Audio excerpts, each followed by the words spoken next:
Hey, and good morning, everyone. Well, it's Monday once again, right? And we're kicking it, aren't we? Well, most likely we'd like to kick it to the curb because, after all, it's Monday. But we're not going to do that. The way we're going to respond to Monday is by drinking coffee, and probably need a little bit extra on this Monday. I got the big cup out today, and I'm going to kind of regroup for just a moment, get me a couple sips of the coffee. That's how we're going to handle the day today, for sure, for sure. My name is Wes. This is Coffee with Wes. I serve as the interim pastor at the First Baptist Church of Cutler, and I'm glad to be with you this morning. I hope you're glad to be here as well, whether it's the morning or afternoon or maybe even the evening. I'm glad you're here, and it's good to see you, and I hope that you had a good day yesterday. We had a marvelous day at First Baptist Church of Cutler while we were worshiping the Lord. It was a good day for all of that. And so that's good. That's good. So that encourages us as we head out on our Monday morning routines and tasks and abilities. Okay, so our focus this last week in April, not even a full week, just a couple days. But our focus this week is a reminder to all of us that God is at work in our lives, even as life appears ordinary, routine, or maybe for some of us, life just gets to be quite boring. For example, God is at work by providing for all of our needs.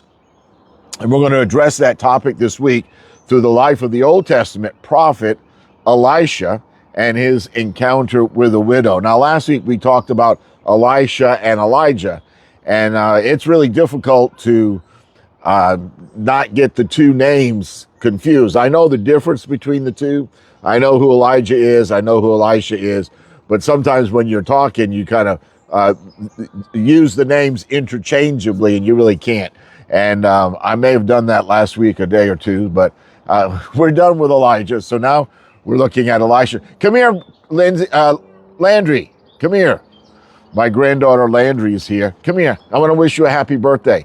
Today is her 6th birthday. Get right up in here. There you go.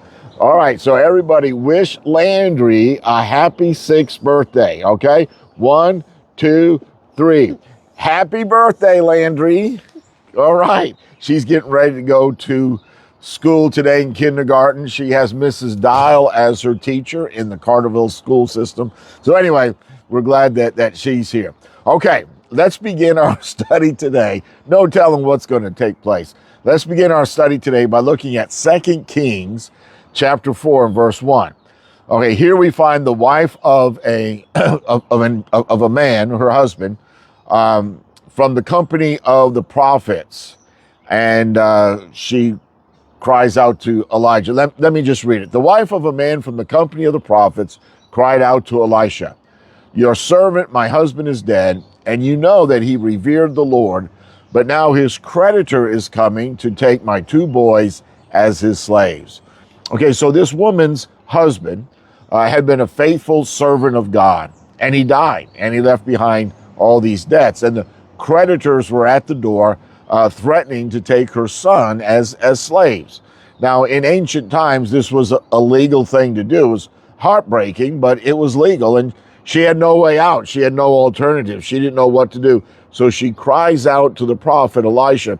Now notice this. She's not like begging God to do something. She's not demanding that God does something, not even demanding that Elisha does something. I think we could characterize what she was doing was just simply crying out for mercy, right? Taking it to the prophet, crying for mercy. So here's what we need to know today about God providing for our needs. Number 1, God is not blind to your desperation, not blind to your need. He sees the bills. He sees the tears. He knows the loneliness. He understands the fears that you have. He already knows the diagnosis and also the prognosis. The Lord is aware, not blind. And so he is very much involved in what's going on in your life. And like this widow, you and I, we can cry out to God in our need, even when we don't have anything else to offer the Lord. We just simply cry out for his mercy. And he invites us to come to him, not with solutions, not with it all figured out, but he invites us to come to him with surrender, to surrender whatever's going on to the Lord. Here's the thought for today. When your need feels overwhelming, remember this. Remember this. Your cry does not fall on deaf ears. God hears and God responds. And we're going to pick up on this tomorrow in our time together. I hope you all have a great Monday, and I hope things go well with you. I know we're going to need some more coffee.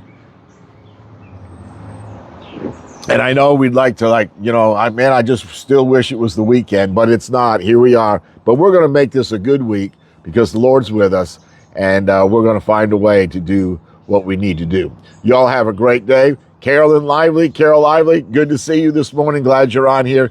You have a great day too. Praying for you, and y'all have a great Monday. See you again real soon. Bye for now.